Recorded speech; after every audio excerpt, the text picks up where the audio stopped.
Good afternoon, Craig. It looks like at the moment it's just you. Oh no, and here's Phil. Excellent. I was going to be significantly more casual if there were just a couple of us.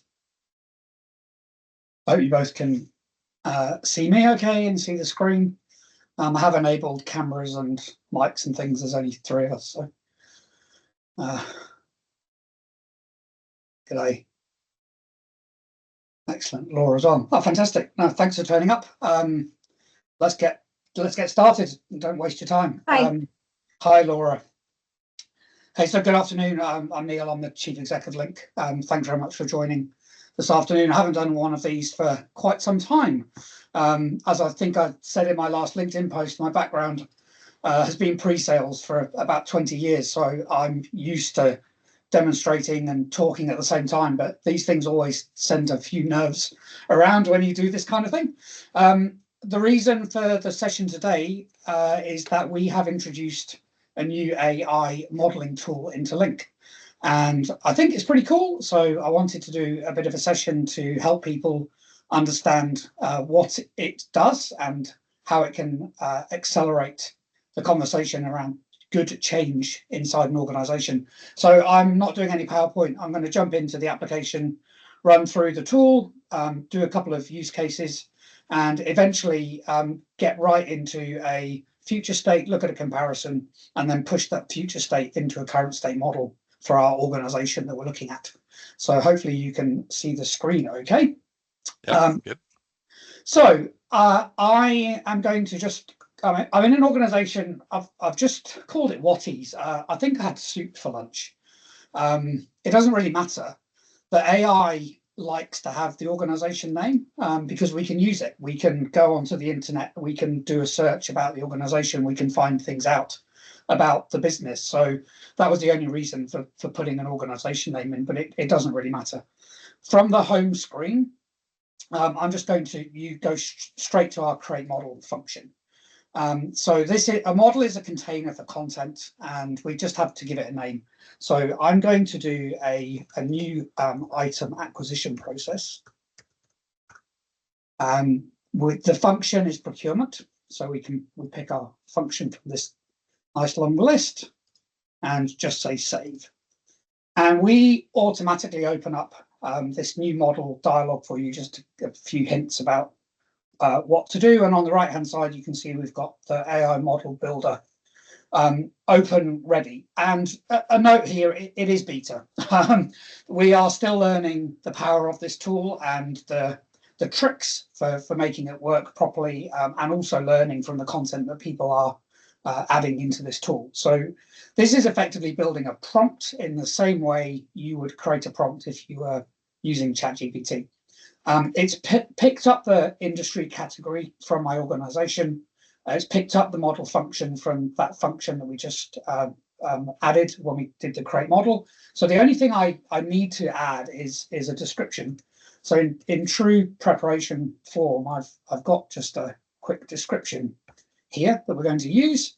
So I'm going to paste this in. So process for acquiring a new item from existing stock. At a minimum, this is all that we need. So now we click generate model and wait. Like any of the other AI tools, there's a bit of waiting that is required when you use them. What we are doing now is taking the content that we have. So the organization name, its industry, the type of function that we're looking for. We are going onto the internet. We're using the AI tools to find references to that organization, look through what a best practice process for procuring an item from existing stock might look like, bringing that content back into LINQ, and then converting what is effectively a text process document into the structure of a LINQ model. So didn't take too long, less than a minute. So on the right hand side, before we look at the model, you can see we've provided the feedback from the AI. So it understands Whatties, it knows it's an organization in the agriculture and food processing sector, and then it's gone through and identified these steps based on that very brief description that I provided. So we've got 1, 2, 3, 4, 5, 6, 7 7 steps plus exception handling, and a definition of the outcomes that are created as a result of doing that work. And on the left-hand side here inside the model, you can see that we have converted this text content into the structure of LINQ. Briefly, we have a modeling language that requires us to consider the actions that take place. So that's a process or a transaction, the content that is created as a result of doing that work. So that could be a piece of data, it could be information, being an aggregation of data. We want to think about the role that is performing the work, and then the systems that are involved that enable the information flow, but also the people to actually perform the tasks. We connect those together in a very structured way in LINQ. So you can see here, this is the initial action that's taking place, an identification of the need. It's nicely said, we have some content which describes the need. The department requestor is the role that's performing this action. And then the next thing we do is check stock availability. We can see the roles that are performing this action and the systems that are used. If we follow this process through, we can see that there are some gaps. We require this relationship to be built, which is which system provides the information. And at the moment, the AI is not doing that particularly well. But this was never designed to be, I do this, I accept it, and I move on. This is providing us with a starter for 10, which means that we can go from nothing to something very quickly, get a structure behind the process, and importantly, immediately understand some level of quantification. So as well as capturing the content from the process, we are also adding against this content some volume data. So this capture action, identification of need, we're saying it happens 15 times each day and it takes 10 minutes for this process to happen. This injects a volume of work through the whole of the process, and immediately, without doing any work, we can come into our insights and understand if this is true.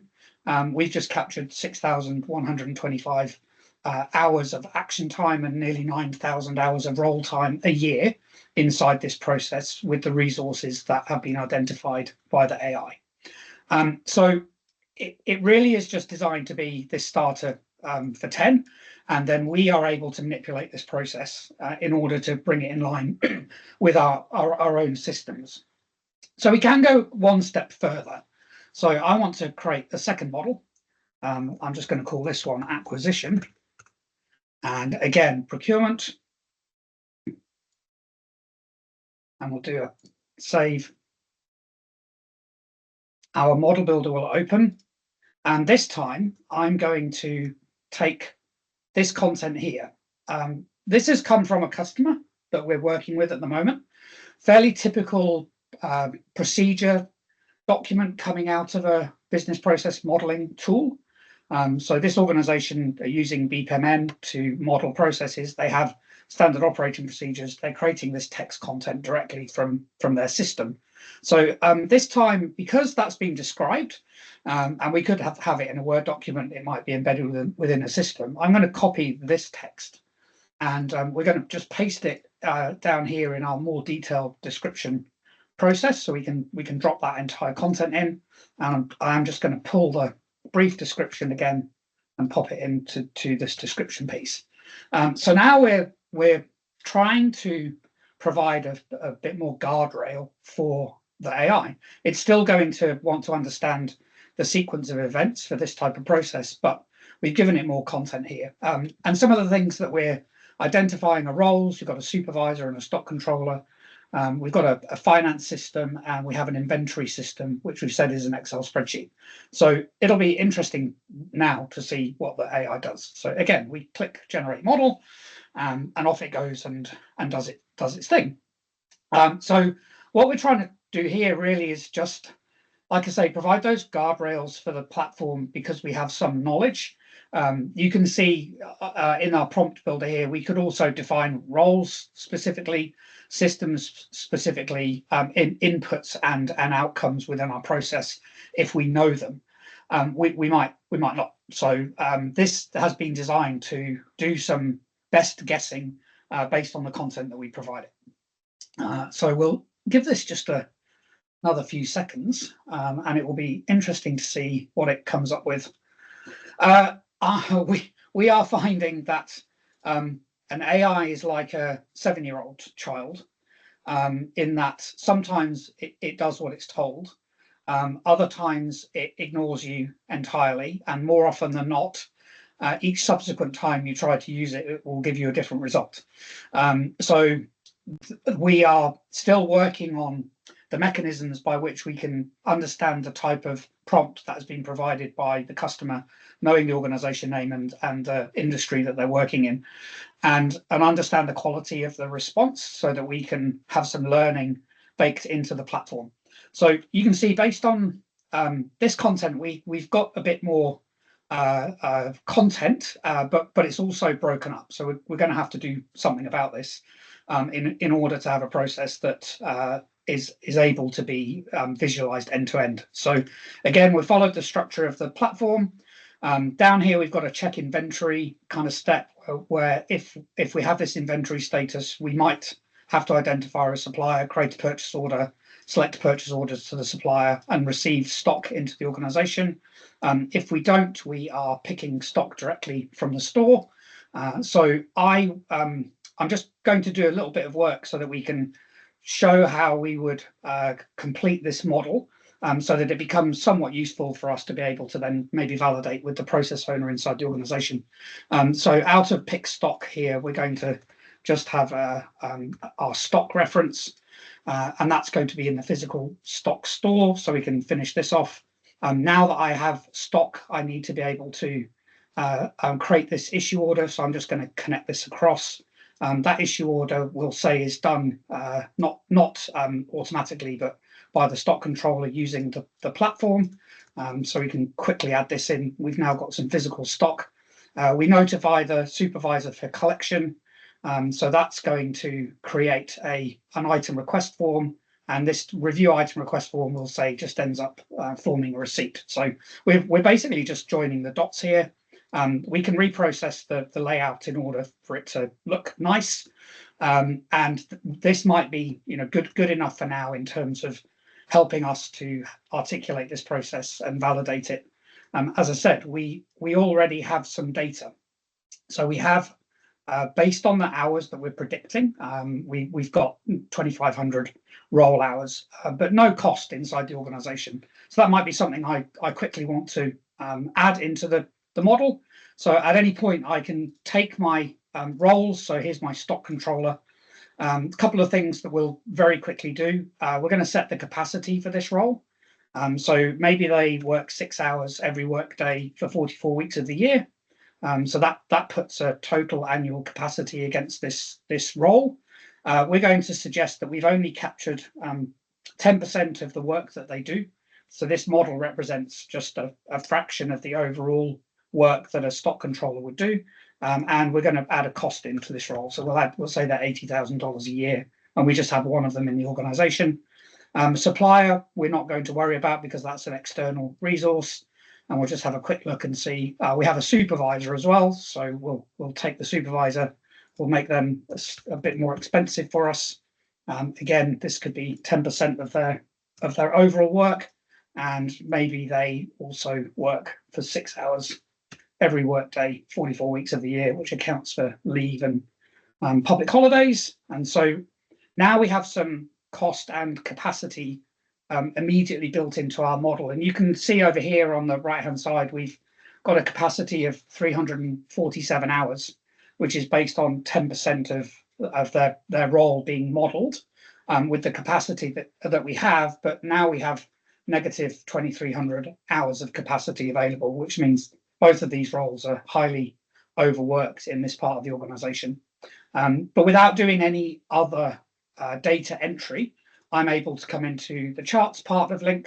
I can pick, say that look at the hours that are associated with each role based on the efforts that have been modeled into the platform. And I can even do things like just visualize the capacity challenge that I have inside this organization across the roles that I've modeled. And so what we are trying to do is prevent people from having to sit in long capture sessions to create content, but take the AI tools that are available, make use of them to generate a good, I guess, best guess based on content that we have, so that we can come up with this type of model very quickly. We then step into more of a QA, QC role as opposed to a proper capture session with subject matter experts. That might become a next step. So this is just all about accelerating people's opportunity to start making use of the capabilities that LINQ provides in terms of visualization of the model, the quantification of it, and then the analytics about the impact that this way of working has on the business. So that's kind of part one. In now we have this content generated, and of course, what you really want to be able to do is take this and then modify the process based on, well, I want to add some automation.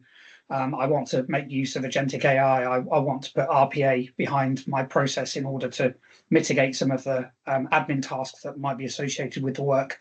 And so to finish off just the demo today, I'm going to create a project and call it improvement. And this is going to be just a placeholder for a future state model that we're going to quickly build. So all the error, what LINQ does is it creates an entire environment for us. I can open my current state model, and now I can go through an ideation session with my team in order to understand how we want to work as a business. So I'm going to make one very simple change, which is based on this inventory status. I'm going to suggest that we have a automatic stock ordering process. So based on volume of stock, we have process already set up where we don't have to identify the supplier, create a purchase order. All of that's been automated. It's in our finance system, so it's automating this action. And basically, this allows us to go straight to having stock delivered. So I am going to remove this section of our model, and the simplest way of doing that is to break the connections, and then I can see the bit I don't need and select it and delete it. And we've made a relatively significant change to our process. So now we check our inventory, but our inventory status, which is in our finance system, is checked automatically. If we need new stock, it automatically gets ordered and delivered, and then we can pick from the store and we can go through the rest of our process and deliver the items to the people that need them. So with that relatively straightforward change, what we can now immediately see inside the platform is the impact that this potential change has on the business.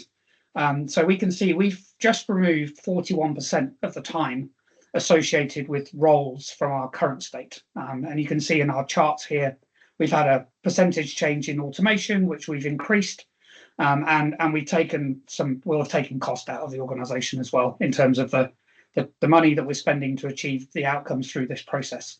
And once again, LINQ allows us to jump into any of the data that we have and look at the relative difference between where we are today and where we would like to be in the future. So in this case, we've pretty much halved the time of the stock controller, which I think is a good thing to do given how overworked they were in this part of the process. And so now we would proceed with an implementation, which is nicely described in a very simple action that we're going to develop an automatic stock ordering process in our finance system. But that is a project that could be delivered. And once implemented, we now want to reflect the change in our model, remembering that LINQ is trying to capture how the organization is operating. And so we have an option here to replace the project that we've just built with our current state. So I can type replace here, click yes, and what has happened if we go back to our current state model and we look in our acquisition model is that it now reflects the change that we have just modeled and agreed and delivered inside the organization. And so now this is my new current state, and this allows me to continue with my continuous improvement program through the organization. So that closes the loop. And the idea today being to show that by making use of these tools, our AI tool in particular, the opportunity for people inside the organization to go and explore, to become a bit curious about the things that are going on, to validate that content very quickly, including all of the quantification measures that an organization needs, and quickly be able to demonstrate there is an opportunity for improvement, model that improvement, assess the impact of it, agree that it's a good thing to do, and then keep all of the data in line, is something that we are driving to very, very hard with the introduction of these AI-based tools inside the platform. So that was really the intro I wanted to give today. Very happy to take questions, have a conversation, and I'm happy to show you anything else. So please, fire away if you've got anything.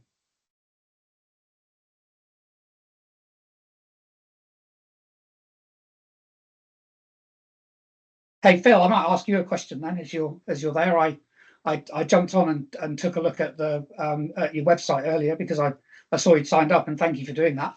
I'm interested. Oh, okay, no worries. I'm interested. Just to maybe catch up with you at some point and have a conversation, because I see the type of work that you're doing, and I think there's some strong alignment there, and I'd be really interested to just get your take on how AI is going to impact the type of industry that we operate in, from a modelling and a delivery of change to organisations, because I think that's a critical part of how we have to respond as an industry. So I don't know whether you're able to talk, but yeah, if you can hear me okay without the background noise. Yeah. Thanks. Look, I wanted to come on and get a bit of a sense of LINQ for that very same reason, actually, and sort of observing how it supports process decision making and thinking about that. That's the beginning of the journey, and the end game is that being affected through the business, and that's where we come in, I guess, in terms of supporting capability uplift that comes on the back of these sorts of tools. So that's something I'd be keen to explore, and also kind of sync up a bit around AI and how we see it shaping our sector, in that it's an opportunity for organisations to get a lot more targeted around where they invest in capability uplift and have some confidence that it's actually targeting the areas that are going to make the biggest impact, and we'd probably share that interest in AI. So yeah, it'd be good to connect on that. Yeah, I'll ping you. Yeah. Right. No, thank you. Yeah, I 100% agree. You may have noticed up here, we've got this this AI system node that we've built. We haven't really done anything with it yet, and it's to be able to start having this exact conversation with an organisation. If you're able to configure what this AI is, in terms of its capability, the infrastructure requirements behind it to enable it to operate, and you can start to use this in your planned change, I think there is a safety net that can be provided around organisations where they really begin to understand not only the capability that they expect their AI to deliver, but really importantly, the data and information need that's going to enable it to take place, and where that data and information lives inside or outside of the organisation. So this is part of our next step, beyond just creating the content. It's to deliver better analytics directly inside LINQ, where we can configure what the AI is and then take advantage of that knowledge for this decision-making process. So yeah, I'd be super keen to catch up with you at some point, Phil, when you're around. Yeah, yeah. Right. And Greg, from an IIBA perspective, because I guess that's the hat that you've got on. Well, just a BA. Right, a BA, hat, and because I'm super interested in your what do you call it, your product, your tool. Yep. Just I guess I'm interested in what we see within the industry as a whole, and whether this is where everything is going, or is there a bit of work to be done to help the skill base increase to catch up with the type of capability that's around, and where how far along that journey you think we are? Yeah, so I've been thinking a lot about this. I don't know how to put this succinctly, so I'll just I'll do my best. In the work that I do at the moment, I can definitely see some uses for this, but it's in very specific areas. And so sometimes we just map processes because we want to understand them, but there's no real intention to try and make wholesale changes, like automate them or something like that. And often they're possibly not at the scale that requires this sort of technology. But then I see other places where I just think this would be amazing. Like, you've done this one for the procurement, and if I'm at Transpower at the moment, if their procurement could get hold of something like this, how would they do it? But then I'm not even 100% sure, and this is no reflection of Transpower, that they actually have that kind of deep understanding of, or a universal understanding of how their procurement processes work, if that makes sense. Yeah.